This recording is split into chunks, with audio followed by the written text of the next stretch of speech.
जय श्री कृष्णा दोस्तों। मैं दुर्गा वर्मा एक बार फिर से आप सभी का स्वागत करती हूँ मेरे YouTube चैनल श्री दर्शन पर, जहाँ आप सुन रहे हैं श्रीमद् भागवत गीता की एक नई श्रृंखला जिसका नाम है भगवत गीता की सीख। और आज हम जानेंगे कि श्रीमद् भागवत गीता के दूसरे अध्याय से क्या सीखा जाता है, और वो भी बहुत ही सरल भाषा और आसान से शब्दों में। दोस्तों, जब आप भगवान से कुछ मांगने जाते हैं तो आपको वो नहीं मिलता जो आप चाहते हैं। प्रभु आपको वो देते हैं जो आपके लिए हितकारी होता है। इसीलिए तो कहा जाता है कि जो होता है वह अच्छा होता है। प्रथम अध्याय में हमने देखा कि किस प्रकार अर्जुन कुरुक्षेत्र के युद्ध स्थल में दोनों सेनाओं का निरीक्षण करते हैं और वहाँ हर तरफ युद्ध के लिए आए हुए अपने परिजनों को देखकर निराश और हताश हो जाते हैं। अपना धनुष को छोड़ करके रथ में पीछे जा कर के बैठ जाते हैं और अपने प्रियजनों के प्रति मोह में पड़कर भावुक होते हुए भगवान श्री कृष्ण से इस युद्ध को न होने की बात को कहते हैं। दोस्तों, भगवत गीता के दूसरे अध्याय में हमें भावनात्मक स्थिरता, आत्मा, मृत्यु और पुनर्जन्म और हमारे निर्णय लेने की क्षमता के बारे में सीखने को मिलता है। साथ ही साथ गुस्से का सबसे बड़ा कारण क्या है और उसका निवारण क्या है, किस प्रकार आप किसी भी परिस्थिति में खुश रह सकते हैं, यह भी आपको सीखने को मिलेगा। तो चलिए, मैं दुर्गा वर्मा आपको ले चलती हूँ भगवत गीता के दूसरे अध्याय के इस अलौकिक यात्रा पर। श्रीमद् भगवत गीता अध्याय 2 सांख्य योग। इस अध्याय की शुरुआत होती है जब धनुर्धर अर्जुन शोक कर रहे होते हैं, कह रहे होते हैं कि अगर मैं यह युद्ध करूँगा तो मुझे पाप लगेगा, दुख प्राप्त होगा, अपनों को मार करके हमें कैसे सुख प्राप्त होगा। वास्तव में अगर आप समझें तो अर्जुन को कौरवों को मारने में आपत्ति नहीं थी। उनको वो जो अपनी आँखों के आगे बुजुर्ग दिख रहे थे, जिनमें पितामह भीष्म थे, आचार्य द्रोणाचार्य थे, आचार्य कृपाचार्य थे, उनको मारने में अर्जुन को लग रहा था ये बड़ा ही मुश्किल होने वाला है। अपने ही परिवार के बुजुर्गों को कैसे मारा जा सकता है, कैसे इस युद्ध में आगे जाया जा सकता है। ऐसी बहुत सारी आशंकाएं थी जिनका सहारा अर्जुन ने लेना शुरू किया। तो क्या अर्जुन घबरा चुके थे? जी बिल्कुल, अर्जुन बिल्कुल घबरा चुके थे और अब अर्जुन को ज़रूरत थी प्रेरणा की, सच्चाई को जानने की। हालांकि उन्होंने बहुत सारी सिद्धांत बताए, बहुत सारी आशंकाएं जो थी वो सामने लेकर आए, लेकिन अभी तक भगवान श्री कृष्ण ने उनसे कुछ भी नहीं कहा, एक शब्द भी नहीं कहा। भगवान श्री कृष्ण दूसरे अध्याय में इन सभी समस्याओं का मिटाने का प्रयास करते हैं। अर्जुन को यह बताने का प्रयास करते हैं कि सत्य क्या है और मिथ्या क्या है, वो क्या है जो आज हमारे सामने है और कल नहीं रहने वाला, और जो हमेशा के लिए शाश्वत रहने वाला है? वो क्या है? वो भगवान श्री कृष्ण इसी अध्याय में बताते हैं। जब अर्जुन को ये लगता है कि मैं बहुत सारी आशंकाओं और दुविधाओं में घिर गया हूँ, मेरे सामने जीवन की सबसे बड़ी चुनौती आ गई है, जो अर्जुन जो है वो भगवान श्री कृष्ण से कहते हैं, शिष्य तेहम साधि माम त्वं प्रपन्नम। अर्थात हे श्री कृष्ण, अब मैं आपका शिष्य हूँ, मैं आपका शरणागत हूँ। कृपया आप मुझे उपदेश दीजिए, मुझे सही और गलत के बारे में बतलाएं। हे कृष्ण, आप मेरा मार्गदर्शन करें। दोस्तों, भगवद गीता का यह क्षण अत्यंत महत्वपूर्ण है। प्रथम बार अर्जुन श्री कृष्ण के परम मित्र और चचेरे भाई थे। वे भगवान श्री कृष्ण को अपना गुरु बनने की प्रार्थना करते हैं। अर्जुन श्री कृष्ण के सम्मुख यह स्वीकार करते हैं कि उस पर कार्पण्य दोष हावी हो गया है, कि उस पर कार्पण्य दोष हावी हो गया है, अथवा उनका आचरण कायरों जैसा हो गया है, और इसीलिए वह श्री कृष्ण को अपना गुरु बनने और उसे धर्म के पथ पर चलने का उपदेश देने के लिए निवेदन करते हैं। मित्रों, जीवन में जब हम बहुत से चुनौतियों से घिर जाते हैं, तब हमें समझ में आता है कि जीवन का वास्तविक अर्थ समझने के लिए मुझे किसी योग्य व सत्प्रमाणित गुरु की आवश्यकता है, जो हमें सही मार्ग दिखाकर हमारा मार्ग प्रदर्शन कर सके। और अर्जुन के सामने तो साक्षात भगवान स्वयं ही खड़े थे। अर्जुन जिन श्री कृष्ण को अब तक केवल अपना सखा मान रहे थे, अपना मित्र मान रहे थे, और उनके सामने युद्ध न लड़ने के लिए तरह तरह की आशंकाएं व तर्क प्रस्तुत कर रहे थे, वो अब श्री कृष्ण को अपना गुरु स्वीकार करके अपने आप को उनका शिष्य मान लेते हैं और स्वयं को पूरी तरीके से श्री कृष्ण के शरण में सौंप करके उनसे आग्रह करते हैं कि हे कृष्ण, मैं सही और गलत को नहीं समझ पा रहा हूँ, इसलिए मैं आपके शरणागत हूँ। हे कृष्ण, आप मेरा मार्गदर्शन करिए। अर्जुन की दुविधा और संशय को देखकर भगवान श्री कृष्ण मुस्कुराकर अर्जुन को देखने लगे। भला कोई मनुष्य हृदय से उनसे कुछ मांगे और वो दे ही ना, ऐसा भी कभी हो सकता है क्या? और यहीं से शुरू होता है भगवद गीता का वो दिव्य ज्ञान, जो आपको भी अर्जुन की तरह ही ध्यान से देखना, सुनना व समझना चाहिए। बहुत ध्यान से सुनिएगा दोस्तों।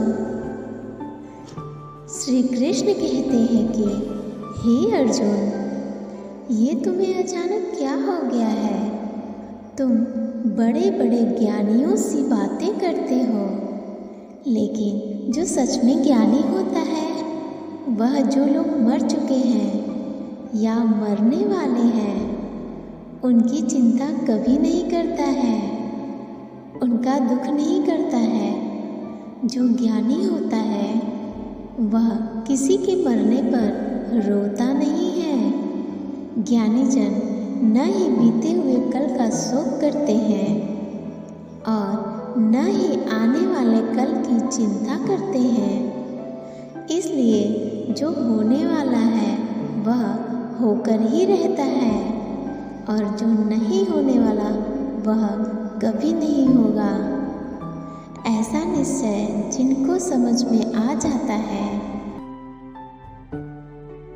जिसकी बुद्धि में आ जाता है, उसे कोई दुख नहीं सताता, उसे कोई चिंता नहीं सताती।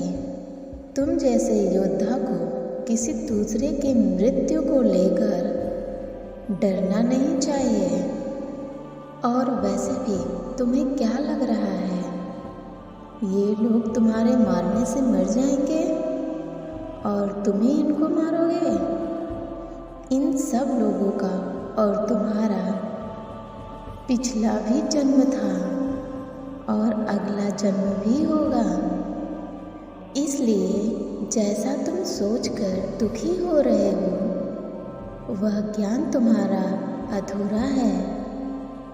और रही बात इनकी मृत्यु का तुम्हें पाप लगने की, तो यह समझ लो इनको मारने वाले तुम नहीं बल्कि मैं स्वयं हूँ।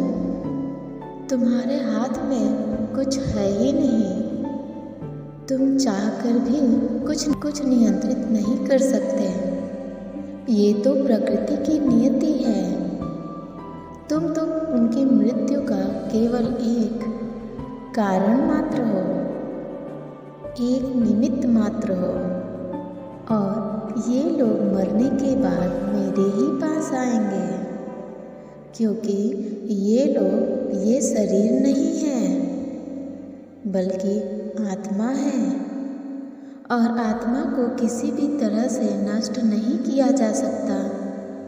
आत्मा तो अगले जन्म के लिए इस शरीर को उसी प्रकार छोड़ देती है जिस प्रकार से तुम अपने पुराने वस्त्र को बदलकर नए वस्त्र धारण कर लेते हो। आत्मा ना ही कभी मरती है और ना ही कभी उसे मारा जा सकता है। श्री कृष्ण कहते हैं, नैनं छिन्दन्ति शास्त्राणि नैनं दहति पावकः न चैनं क्लेदयन्त्यापो न शोषयति मारुतः। अर्थात इस आत्मा को न तो कभी नष्ट किया जा सकता है, न ही किसी शस्त्र के माध्यम से खंड खंड किया जा सकता है, न ही अग्नि द्वारा जलाया जा सकता है, न जल द्वारा भिगोया जा सकता है और न ही वायु द्वारा सुखाया जा सकता है। आत्मा तो बार बार नया जन्म लेकर हर बार नया शरीर धारण करती रहती है। यही प्रकृति का चक्र है। हे अर्जुन, जन्म देने वाला व मारने वाला मैं ही हूँ। अब ये बताओ, क्या तुम किसी मरे हुए प्राणी को जीवित कर सकते हो? अगर तुम मरे हुए को जीवित नहीं कर सकते तो तुम किसी को मार भी नहीं सकते, क्योंकि जीवन देने वाला भी मैं हूँ और मारने वाला भी मैं हूँ। और मैंने इन सब की मृत्यु तुम्हारे ही हाथों लिखी है। जब प्रकृति ऐसे ही चलती है तो भला तुम इसके जिम्मेदार कैसे हुए? हे अर्जुन, जिन क्षत्रियों को जीवन में युद्ध करने का अवसर प्राप्त होता है वह न केवल भाग्यशाली है बल्कि उसका तो धर्म और कर्म ही युद्ध करना है। और अगर तुमने यह युद्ध नहीं किया तो इसका मतलब यह होगा कि तुमने अपना धर्म और कर्म अच्छी तरीके से नहीं निभाया और इसलिए तुम्हारे नाम के आगे कलंक जुड़ जाएगा। और तुम्हारे जैसे योद्धा के लिए तो कलंक उसकी मृत्यु से भी बड़ा है। जो अधर्म करता है उसके साथ युद्ध करना एक क्षत्रिय का धर्म होता है और अपने धर्म का पालन करना तुम्हें मोक्ष और मुक्ति कर देगा। यहाँ बात अपने और पराये की नहीं है, यहाँ बात है धर्म और अधर्म की। बात सही और गलत की है। तुम अपने मन से इस मोह को त्याग दो, नहीं तो सारा जग तुम्हारी निंदा ही करेगा। आज अगर तुम युद्ध नहीं करोगे तो सारा जग तुम्हें नपुंसक और डरपोक कहेगा। जो लोग तुम्हें बहुत सम्मान दिया करते थे वही लोग तुम्हारी बहुत बुराइयां करेंगे, तुम्हारा उपहास करेंगे, तुम्हारी वीरता पर सवाल उठाएंगे। इसलिए अर्जुन, तुम सुख दुख, लाभ हानि और हार जीत को छोड़कर अपने विचारों को स्थिर करो और युद्ध के लिए धनुष उठाओ, जिससे या तो तुम युद्ध में मारे जाकर मेरे शरण में आओगे या फिर विजेता बनकर धरती पर ही सुख भोगोगे। हे अर्जुन, तुमने आज तक जितना ही सीखा है वो मेरे इस दिव्य ज्ञान के आगे बहुत छोटा है। आगे श्री कृष्ण कहते हैं, कर्मणि वाधिकारस्ते मा फलेषु कदाचन मा कर्मफल हेतुर्भुर्मा ते संगोस्तव कर्मणि।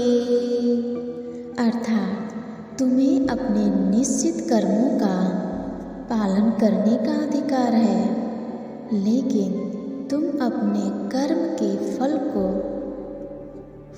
प्राप्त करने के अधिकारी नहीं हो। तुम स्वयं को अपने कर्मों के फल का कारण मत मानो और न ही अकर्म रहने में आसक्ति रखो। तुम कर्म करने के पहले ही उसके परिणाम के बारे में सोच रहे हो, जबकि तुम्हें यह जान लेना चाहिए कि फल देने वाला मैं हूँ और कर्म करने वाले हो तुम। तुम अपना काम करो, मैं अवश्य तुम अपना काम करूँगा। इस बात पर अर्जुन ने श्री कृष्ण से सवाल किया कि आपने मुझे अपने विचारों को स्थिर रखने यानी कि अपनी भावनाओं और सोच को नियंत्रित करने को कहा है, तो मैं यह कैसे करूं? इस बात पर श्री कृष्ण कहते हैं कि जो व्यक्ति अपने मन की सभी इच्छाओं, अपने सभी कर्म के फल के बारे में सोचना बंद कर देता है वही स्थिर बुद्धि कहलाता है। ऐसे व्यक्ति को ना तो स्वयं के साथ पूरा होने का दुख होता है और ना ही किसी अच्छे काम की अत्यधिक प्रसन्नता होती है। जिसके मन से हर प्रकार का डर, भावना और क्रोध नष्ट हो गए हैं, जो शुभ और अशुभ के चक्कर से बाहर निकल गया है, जो इस प्रकार से अपनी इच्छाओं को वश में कर लेता है जैसे एक कछुआ खुद को खुद में ही समेट लेता है, उस मनुष्य की बुद्धि स्थिर हो जाती है। क्योंकि अपनी इच्छाओं के बारे में सोचते रहने से हमें वो इच्छाएं अच्छी लगने लगती हैं और इच्छाएं अच्छी लगने लगती हैं तो फिर उन्हें पूरा करने का भी मन करता है। परंतु जब उन इच्छाओं को पूरा करने में कोई रुकावट आती है तो फिर हमें क्रोध आता है, और क्रोध आने से मनुष्य पागल हो जाता है और फिर वह अपना कर्म और धर्म भूलकर स्वयं ही अपनी स्थिति से नीचे गिर जाता है। परंतु यदि कोई अपनी इच्छाओं को वश में कर लेता है, उनका सेवक नहीं बनता है, तो उनका अंतर्मन शुद्ध रहता है और उसके दुख का अंत हो जाता है। और जब उसके सभी दुख समाप्त हो जाते हैं तो उसकी बुद्धि स्थिर हो जाती है, और जब उसके सब दुख समाप्त हो जाते हैं तो उसकी बुद्धि स्थिर हो जाती है। परंतु जिसकी इच्छाएं और कामनाएं उसके मन से नहीं जाती हैं, वो मनुष्य कभी शांति नहीं पाता, और जब शांति ही नहीं पाएगा तो वह खुश कैसे रहेगा भला। उसकी हालत तो उस नाव की तरह होती है जिसको उसकी इच्छाओं की हवा किसी भी दिशा में बहा कर ले जाती है। स्थिर बुद्धि वाला प्राणी तो उस समुद्र की तरह होता है जिसमें चाहे कितनी भी नदियां आकर मिलें, फिर भी उसे कोई फर्क नहीं पड़ता।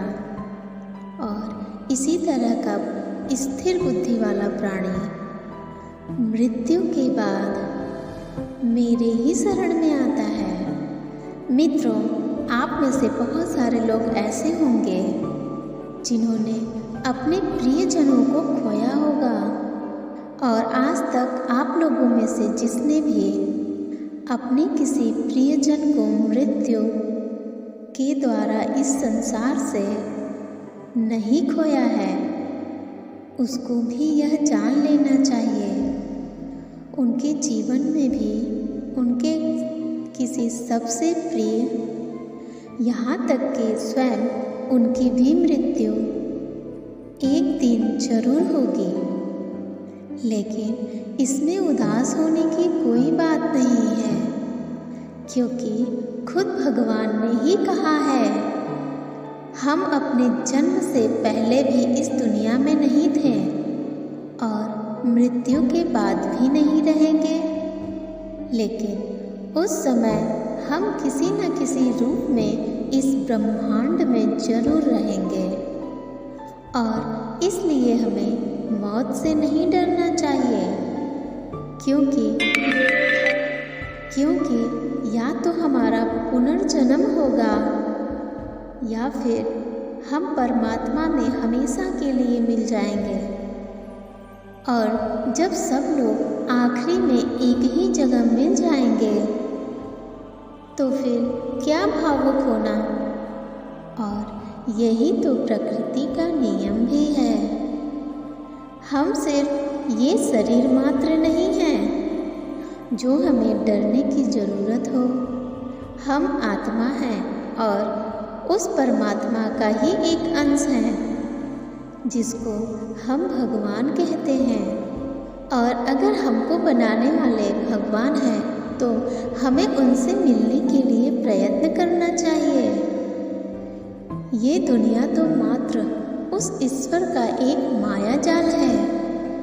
मित्रों, अर्जुन मोह में फंस चुके थे और इसलिए कोई भी निर्णय नहीं ले पा रहे थे। जब भी हम कोई निर्णय लेते हैं तो एक तरफ हमारा मोह होता है, लगाव होता है, और दूसरी तरफ वो होता है जो हमें करना चाहिए। और इसी मोह के चक्कर में हम वो नहीं कर पाते जो हमारा वास्तविक कार्य होता है और जो हमें जीवन में सफलता के रास्ते पर आगे ले जाता है। उदाहरण के लिए, यदि आपको पढ़ाई करने के लिए घर से दूर जाना है या अपने सपनों को पूरा करने के लिए घर से दूर जाना होता है, तो आपको अपने परिवार का मोह छोड़ना पड़ेगा। इसी तरह से आपको हर निर्णय में यह देखना होगा कि आपके जीवन में मोह कौन कौन से हैं और आपके कर्तव्य के लिए जरूरी क्या है। इसके बाद बात करते हैं कि हमारे समस्याओं का सबसे बड़ा कारण क्या है और उनका सबसे बड़ा समाधान क्या है। दोस्तों, हमारे दुख का सबसे बड़ा कारण यह है कि हमारी इच्छाओं के बारे में हमेशा सोचते रहना। जब हम अपनी इच्छाओं के बारे में सोचते हैं तो समय बीतने के साथ साथ हम उन्हें पूरा करने का प्रयास भी करते हैं, और जब किसी कारणवश वह प्रयास असफल हो जाता है तो हमारे अंदर क्रोध पैदा होता है।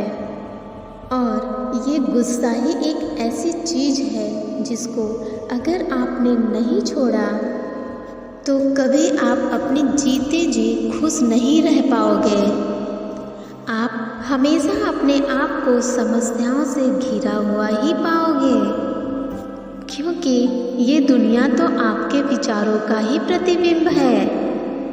अब आप ये भी बोलेंगे कि यदि जीवन में कोई इच्छाएं ही नहीं रखेंगे तो सफलता कैसे प्राप्त होगी, नाम कैसे कमाएंगे।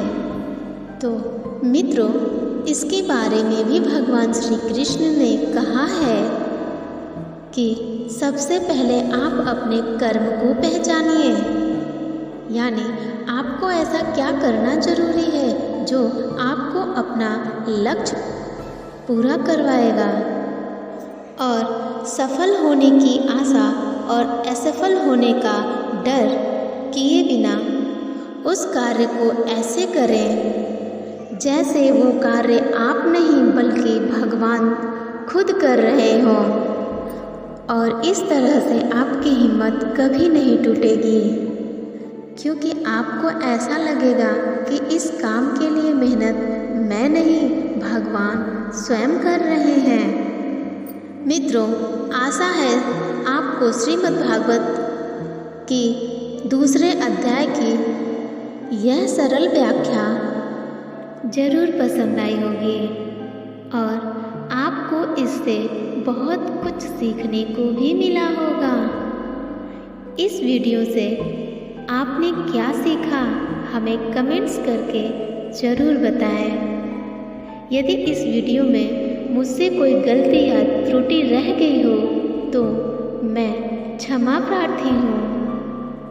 इस वीडियो को लाइक और शेयर जरूर करें और चैनल को सब्सक्राइब करके बेल आइकन दबाना ना भूलें, ताकि हमारे द्वारा लाए गए वीडियो आप तक सबसे पहले पहुँच सके।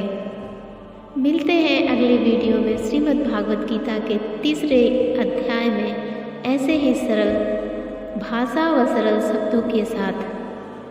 तब तक आप अपना ध्यान रखें, स्वस्थ रहें, प्रसन्न रहें। जय श्री कृष्णा।